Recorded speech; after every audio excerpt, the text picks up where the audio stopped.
Hello, how are you doing?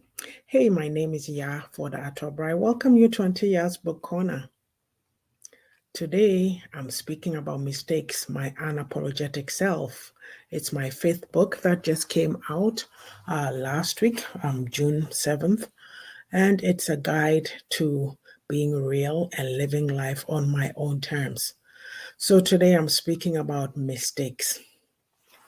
You know how mortified we all feel when we make mistakes.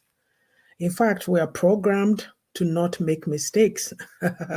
If you come from my environment, oh my goodness, mistakes are frowned upon. You don't let anybody see your weaknesses. Always pretend you are so strong. But are there lessons we can learn from the mistakes of our past? Mhm. You see, a young woman in our society has written a book recently, and it's causing such an uproar because we choose not to acknowledge the truth. It's probably being viewed as, you know, let's cover it up. This is a mistake. We can't let it out. But we can't do that. No, we can't. You know what? We're supposed to learn from our mistakes. Yes, we're supposed to learn from our mistakes, make corrections, and then do better.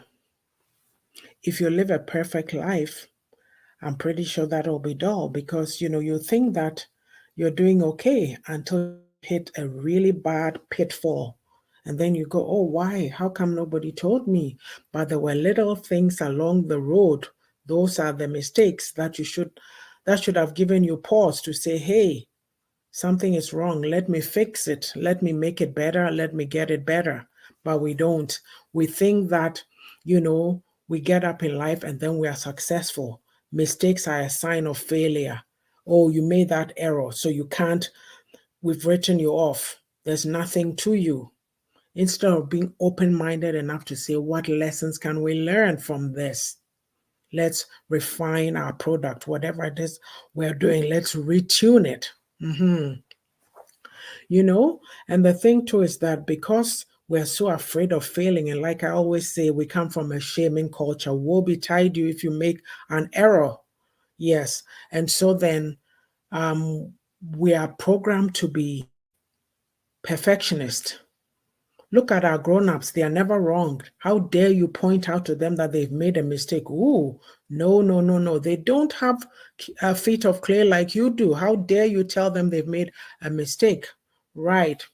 So, my advice to you is that don't keep reliving this in your mind.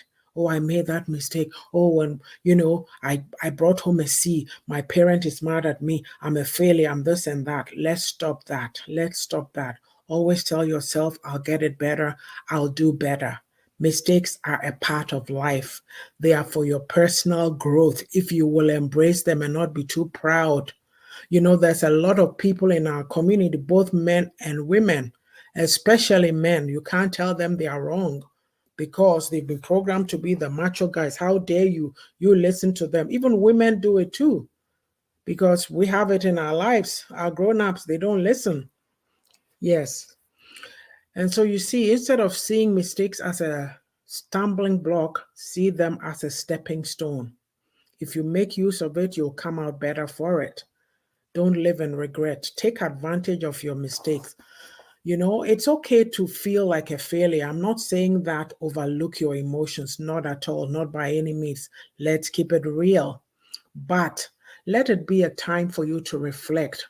Think about it carefully. Where did I go wrong? Seek advice, seek input from well-meaning people, positive people who will give you good feedback, and then correct yourself and move on. Okay? So I just came along to tell you that mistakes are a part of life. Embrace them when they happen. They will help your growth. You'll come out better, smiling on the other side. Believe me. If anything I've said here resonates with you, please contact us at Auntie Ya's Ownit Academy. We provide book publishing and coaching. We'll help you write your story and put it out there so that other people will be impacted and take some lessons from it. We do life coaching also, and then there's women empowerment.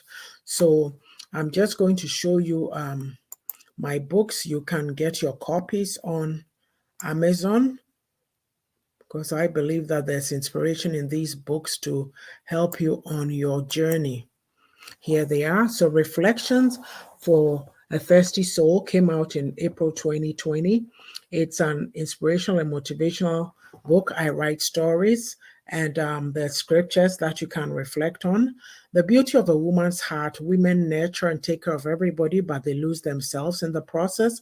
So just some nuggets for you to mull over and, take something from it and set yourself on your path. Refreshing for my weary soul is a devotional. I take stories from the Bible. I share my insights on it. It's got a section called Practical Nyamisem, my insights on how I see the way we worship and my thoughts on it. Okay, and Own It is a guide to taking accountability and responsibility for your own life journey. A lot of us feel entitled.